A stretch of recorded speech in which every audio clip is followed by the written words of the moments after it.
Look around you. Before anyone speaks a single word, they are already telling a story. How? Through their style. Whether you are wearing a sharp black suit for a meeting, a bright yellow raincoat on a gloomy day, or your favorite pair of comfortable blue jeans, your clothes and their colors express who you are and how you feel.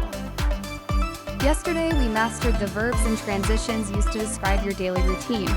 Today, we are going to add some color to those routines, literally. Being able to describe what someone is wearing is a fundamental skill in English. It helps you shop in a foreign country, describe a person you met, or simply compliment a friend on their new outfit. By the end of this lesson, you will have the vocabulary to paint a picture with your words. Welcome to day 12 of your 30-day English challenge. Today we dive into the vibrant world of colors and clothing. Let's start with the palette of our world, colors. In English, we categorize colors into primary and secondary groups. The primary colors are the parents of all other colors, red, blue, and yellow. When we mix these, we get secondary colors. Red and yellow make orange, blue and yellow make green, red and blue make purple. Beyond the rainbow, we have our neutrals, which are very common in clothing. There's black, white, gray, and brown. We also use adjectives like light or dark to be more specific. For example, you might have a light blue shirt or a dark green jacket. Take a moment and say these colors out loud. Red, orange, yellow, green, blue, purple, pink, brown, black, white, gray. Now let's put those colors onto something. Let's look at 4 essential clothing items every beginner must know. First, we have the shirt. This is a general term for anything you wear on your upper body. It could be a t-shirt for the gym or a button-down shirt for the office. Second, we have pants. In British English, these are often called trousers, but in American English, we say pants. If they are made of denim, we call them jeans. Third, we have shoes. This covers everything from sneakers to boots to dress shoes. And fourth, we have the hat, a simple accessory for your head. To describe an outfit, we use a simple formula: subject plus verb to be, plus wearing, plus color, plus clothing item. For example, I am wearing a green shirt, or he is wearing black shoes. Notice that the color always comes before the item. In English, we say red hat, never hat red. Let's try one together. Look at your sleeve. What color is it? Say it with me. I am wearing a... Great! It's time to practice. I am going to describe 3 different people. I want you to listen to the audio cues and then try to repeat the full description of their outfit. Scenario 1, meet Tom. Tom is dressed for a casual walk in the park. Listen carefully. Tom is wearing a blue t-shirt. He's wearing brown pants. He has white shoes, and he's wearing a black hat. Now, I will ask you a question, and you answer it out loud. What color is Tom's shirt? His shirt is blue. What is Tom wearing on his feet? He's wearing white shoes. Excellent. Scenario 2, meet Sarah.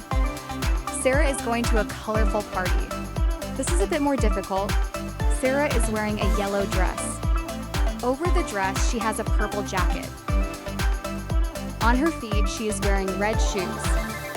Let's try a true or false exercise. True or false, Sarah is wearing a green jacket. False, she's wearing a purple jacket. True or false, Sarah is wearing a yellow dress.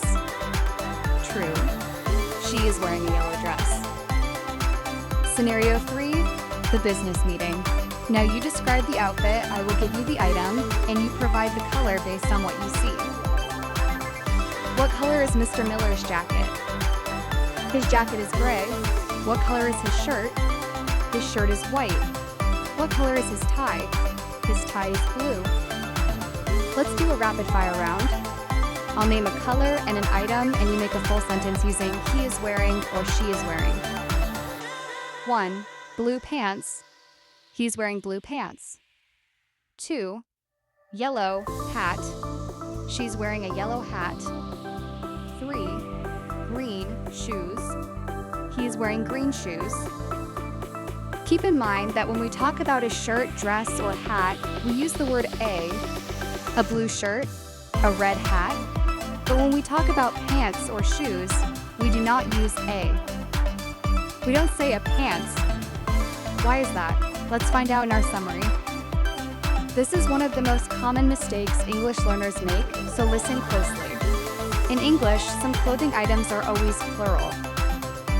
Items like pants, jeans, shorts, socks, and shoes come in pairs. Because you have 2 legs and 2 feet, the words are plural. You say, I am wearing a shirt, but I am wearing pants. No. You say, she has a hat, but she has shoes. If you really want to use a singular word for these items, you must use the phrase, a pair of. For example, I am wearing a pair of blue jeans. He bought a pair of brown shoes. Think of it this way. If the item has 2 holes for your limbs, like pants, or comes in 2 separate pieces, like socks, it is plural. If it is one single piece that covers your torso or head, like a shirt or a hat, it is singular. Quick test. Would you say a socks or socks? That's right, just socks or a pair of socks. Would you say a jacket or jacket? You say a jacket. You've done a fantastic job today. We've covered colors, the names of clothes, and the tricky grammar of plural items. Now it's time for your Day 12 challenge. I want you to look at yourself right now. What are you wearing? I want you to write 3 sentences in the comments below. Sentence 1. Describe your shirt or top. Sentence 2. Describe your pants or skirt. Sentence 3. Describe your shoes or an accessory like a hat or watch. For example, I might write, I'm wearing a gray sweater, I'm wearing dark blue jeans, I'm wearing black socks. Don't forget the rules we learned. Colors come before the noun, and don't use a for your pants. I'll be reading through your comments to see your style. It's amazing to think that while we are all learning the same language, we are all dressed so differently across the world. If you enjoyed learning about colors and clothing, please hit the like button and subscribe so you don't miss a single day of this challenge. Tomorrow we're going to get a little more personal. We'll be discussing how to talk about your internal world in Day 13, feelings and emotions. You'll learn how to tell people if you're happy, tired, excited, or nervous. I am so proud of the progress you are making. 12 days down, 18 to go. Keep practicing, stay curious, and I will see you tomorrow.